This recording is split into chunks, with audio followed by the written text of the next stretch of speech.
Everyone, আশা করি তোমরা সবাই অনেক ভালো আছো, সুস্থ আছো, আমরাও ভালো আছি। আজকে হচ্ছে সোমবার আর এখন সময় হচ্ছে 9টা। তো এখন থেকে ব্লগটা শুরু করলাম, দেখতে থাকো। আশা করি তোমাদের অনেক অনেক ভালো লাগছে যে সারাদিন কী করি না করি যতটুকু আমি তোমাদের সাথে শেয়ার করে চেষ্টা করবো। তো এখন একটু বৃষ্টির আওয়াজ পাচ্ছি, বৃষ্টি হচ্ছে, এই কিছুক্ষণ বন্ধ ছিল, এখন আবার ঝমাঝম শুরু হয়েছে। দেখাচ্ছি তোমাদের করে যাচ্ছে, ঠিক আছে? চলো দেখো, ঝমঝম করে বৃষ্টি হচ্ছে।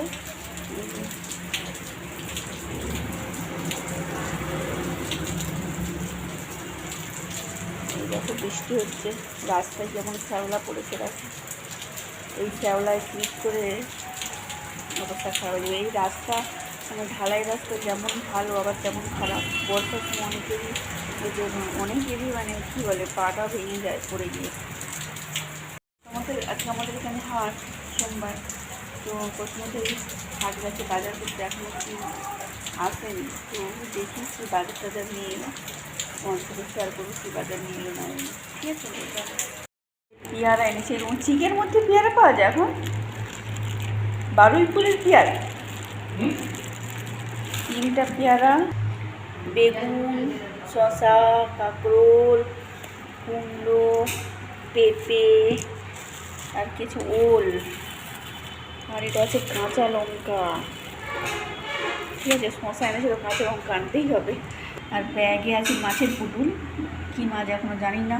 আর এটা আছে মুড়ি খাওয়ার জন্য চপ, চিকের মধ্যে আছে। আর হাত দিচ্ছে না। আজকে তো সকালবেলা শেয়ার করলাম, কিন্তু কালকে আমরা সন্ধ্যাবেলা গিয়েছিলাম আইবুড়ো ভাতের অনুষ্ঠানে। তো যেহেতু আমার ছেলে নির্ভর হয়েছে, ওই জন্য আমাকে যেতে হচ্ছে ওর সাথে সাথে, একটু বাড়ি থেকে দূরে আর কি। তাই রাত্রি খাওয়া দাওয়া করে আমরা চলে এসেছিলাম। একটা হচ্ছে বরের আর একটা হচ্ছে আমার ছেলের, যেখানে সাজানো হয়েছে, কিন্তু ওদের ফটোটা ওরা বসেনি আর কি সেই মুহূর্তে। তারপরে এই যে খেতে বসেছে, আমি ফটো তুলেছিলাম সেটাই দিয়েছি, ভিডিও করা হয়নি। এই দেখো পাত্র আর নিদবর।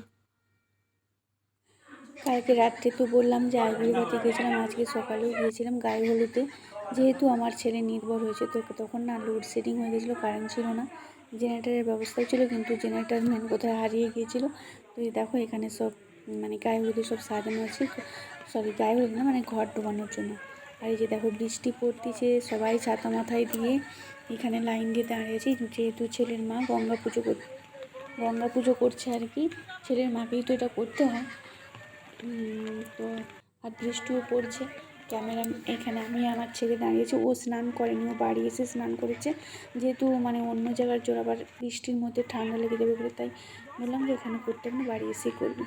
তো গঙ্গা পুজো হয়ে গেছে, তারপরে ওর মাথায় জল ঢালছে। আমাদের নিয়ম আছে যে প্রতিষ্ঠা পুকুরের জল এনে ঢালতে হয়, কিন্তু সে পুকুরটা তো দূরে, তাই সেখান থেকে জল নিয়ে এসছে। গঙ্গা পুজো করার পর ওর মা ওর মাথায় ঢেলে দিচ্ছে। আর এই যে তারপর ঘর ডুবানো হয়ে বাড়ি ফিরছি। তো চলো আজকের ব্লগটা এই পর্যন্ত, ভালো লেগে তাহলে অবশ্যই লাইক কমেন্ট করো। পরের নেক্সট পার্ট পরের ভিডিওতে আসছে।